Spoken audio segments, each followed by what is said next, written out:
عارفہ صدیقی اور استاد نذر حسین کی کہانی۔ طاہر سرور میر صاحب کہتے ہیں کہ آج عارفہ صدیقی کا 55واں یوم پیدائش ہے۔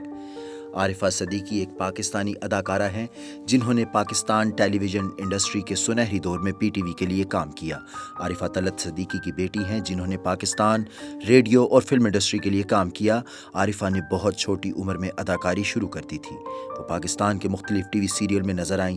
ان کا سب سے مشہور کام بڑے رسائی 1992 جبکہ ناراض 1995 میں ریلیز ہوا۔ ان کے مشہور ڈراموں میں سے کچھ یہ ہیں: ایسا بھی ہوتا ہے، وڈیرا سائیں، دہلیز، فشار، پیاس، اینک والا جن، میرات العروس، راہیں، کلو، شہلا کوٹ، خواجہ اینڈ سنز، آپا، سمندر اور من چلے کا سودا ہے۔ انہوں نے 13 فلموں میں بھی کام کیا جن میں سے 7 پنجابی اور 5 اردو اور 1 پشتو فلم ہے۔ عارفہ نے پہلی شادی استاد نذر حسین سے کی جو ان سے 30 سال بڑے تھے اور وہ ایک میوزک کمپوزر اور گلوکار تھے۔ یہ محبت کی شادی تھی اور 23 سال تک کامیابی سے چلتی رہی۔ پھیپھڑوں کے کینسر کی وجہ سے استاد نذر حسین کی وفات ہو گئی۔ دنیا کی نظر میں یہ ایک بے جوڑ شادی تھی۔ رنگ و نور کی دنیا کی اپسرا اور ساحرہ نے اپنے آپ سے 30 سال بڑے استاد سے شادی رچا لی تھی۔ وہ شخص شکل و صورت سے بھی وحید مراد، محمد علی اور دلیپ کمار سے دور دور تک مشابہت نہیں رکھتا تھا۔ شوبز سے وابستہ افراد کو عموماً روپے کا پجاری سمجھا جاتا ہے۔ غازے کی تہیں چہروں پر سجانے والیاں اپنا اور اپنے اہل خانہ کا مستقبل محفوظ بنانے کی غرض سے وڈیروں، جاگیرداروں اور صنعتکاروں سے خفیہ شادی رچا لیا کرتی ہیں، لیکن اس شادی میں ایسی کسی بیمہ پالیسی کا خیال بھی نہیں رکھا گیا۔ اس نے ریڈیو لاہور میں استاد کو گاتے سنا تو اسے ایسا محسوس ہوا کہ جیسے سب کچھ تھم گیا ہو۔ استاد کے سروں کا جادو اس پر چل گیا تھا۔ وہ خود بے خود ہو گئی۔ اس کی روح اور دل و دماغ اس سے سوال کر رہے تھے، کیا کوئی ایسے بھی گا سکتا ہے؟ اس نے اسی لمحے فیصلہ کر لیا کہ وہ سب کچھ چھوڑ دے گی۔ لائم لائٹ، سٹارڈم، روپے پیسے کو ٹھکرا دیا، اور یہ ٹھکرانا آسان نہیں ہوتا، لیکن اس نے سب کچھ چھوڑ کر استاد سے شادی کر لی اور گوشہ نشینی اختیار کر لی۔ استاد اور معروف اداکار 26 سال تک ایک ساتھ رہے، پھر موت نے یہ رشتہ توڑ ڈالا۔ یہ فلم اور ڈرامے کی کہانی نہیں بلکہ اداکارہ عارفہ صدیقی اور استاد نذر حسین کی زندگی کا سچ ہے۔ عارفہ صدیقی جیسی باصلاحیت، خوبصورت اور مقبول فنکارہ کی زندگی میں یہ تبدیلی آخر آئی کیسے؟ میں یہ دعویٰ نہیں کرتا کہ اس کے روحانی اور نفسیاتی پہلوؤں سے مکمل آگاہی رکھتا ہوں، مگر میں نے عارفہ صدیقی کو قریب سے دیکھا ہے۔ شاید وہ جوار بھاٹے عشق سمندر میں غرق ہونے کے اشارے تھے جو میں نے دیکھے تھے۔ یہ وہ زمانہ تھا جب مجھے صحافت سے وابستہ ہوئے ابھی 2-3 سال ہی ہوئے تھے، لیکن عارفہ اس وقت کی سپر سٹار تھی۔ مختلف ٹی وی ڈراموں میں عارفہ نے فردوس جمال، عابد علی اور کوی خان جیسے مستند اداکاروں کے سامنے جاندار پرفارمنس سے اپنے آپ کو منوا لیا تھا۔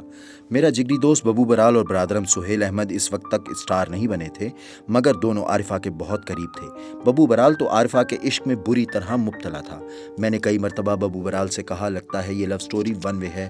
وہ فنکاروں کی فنکار جانی گئی۔ سبھی اس کے گن گاتے تھے۔ عارفہ چھوٹی عمر میں ایک برانڈ بن چکی تھی۔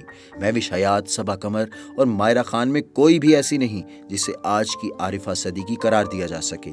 اس کی وجہ یہ ہے کہ عارفہ جتنی عمدہ اداکارہ تھی اتنی ہی اچھی گلوکارہ بھی تھی۔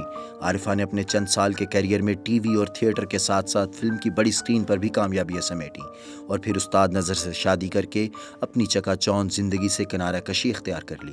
پاکستان ٹیلی ویژن کی انتظامیہ نے 80 کی دہائی کے آغاز میں مادام نور جہاں سے گانے کی درخواست کی تو ملکہ ترنم نے شرط عائد کی کہ اگر ان کے لیے استاد نذر حسین کمپوزیشن کریں گے تو وہ گائیں گی۔ اس پروگرام کا نام، جس کا نام ترنم تھا، اس کے لیے استاد نے نور جہاں سے جو غزلیں گوائیں انہیں شاہکار قرار دیا جا سکتا ہے، جیسے رات پھیلی ہے تیرے سرمئی آنچل کی طرح، دل دھڑکنے کا سبب یاد آیا، بیگانہ وار ان سے ملاقات ہو تو ہو، تلاش کرتے رہو جیسی غزلیں ترنم کے لیے ریکارڈ۔ مہدی حسن اور نور جہاں کی طرح لتا منگیشکر اور آشا بھوسلے جیسی گلوکارائیں بھی استاد نذر کی کمپوزیشن گانے کی خواہش مند رہیں، مگر دونوں ملکوں کے مابین سیاسی، ثقافتی اور تجارتی تعلقات آڑے آتے رہے۔ استاد 82 سال کی عمر میں پھیپھڑوں کے سرطان کے باعث دنیا فانی سے رخصت ہوئے۔ استاد نذر کی پھوڑی پر بیٹھا عارفہ سے اظہار تعزیت کر رہا تھا۔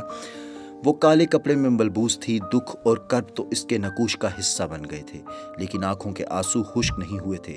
اس نے لمحہ بھر میں مجھے پہچان لیا، حالانکہ داڑھی بڑھانے کے بعد میں اپنوں کی نظر سے یوں اوجھل ہو جاتا ہوں جیسے سندھ پولیس راؤ انوار کو ڈھونڈ نہیں پا رہی۔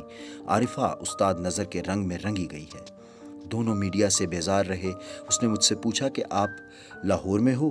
میں نے بتایا کہ جیو نیوز کے پروگرام خبرناک کا کانٹینٹ ہیڈ ہوں اور روزنامہ جنگ میں کالم بھی لکھ رہا ہوں۔ اس رات بہت دیر تک عارفہ کے پاس بیٹھا استاد کو یاد کرتا رہا۔ فروری 1999 میں بھارتی وزیر اعظم واجپئی لاہور آئے تو دیوانند، شتروگھن سنہا، سریندر کور، مہندر کپور اور نغمہ نگار جاوید اختر بھی ساتھ آئے۔ بھارتی فنکاروں کو میں نے جنگ فورم میں مدعو کیا تو جاوید اختر نے عارفہ صدیقی کو بھی دعوت دینے کی فرمائش کر دی۔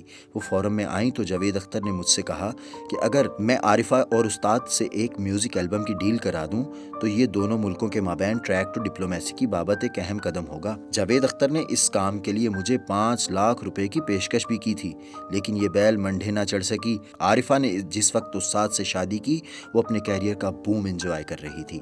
بالی ووڈ جیسے بڑے پلیٹ فارم پر بھی اس کے لیے ریڈ کارپیٹ بچھائے گئے، لیکن اس نے سب کچھ چھوڑ دیا۔ مزاح نگار ڈاکٹر محمد یونس بٹ انسانی نفسیات سے گہری دلچسپی رکھتے ہیں۔ ان سے بات ہوئی تو انہوں نے عارفہ اور استاد کے رشتے کی انٹلیکچوئل کیپیبلٹی کو عشق اور محبت کے ساتھ ساتھ ایک مثال بھی قرار دیا۔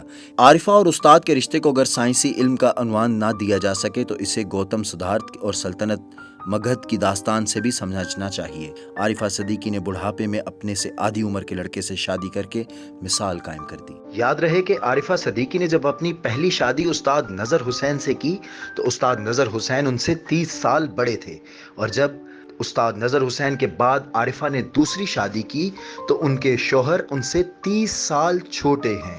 عارفہ صدیقی نے بڑھاپے میں اپنے سے آدھی عمر کے لڑکے سے شادی کر کے مثال قائم کر دی۔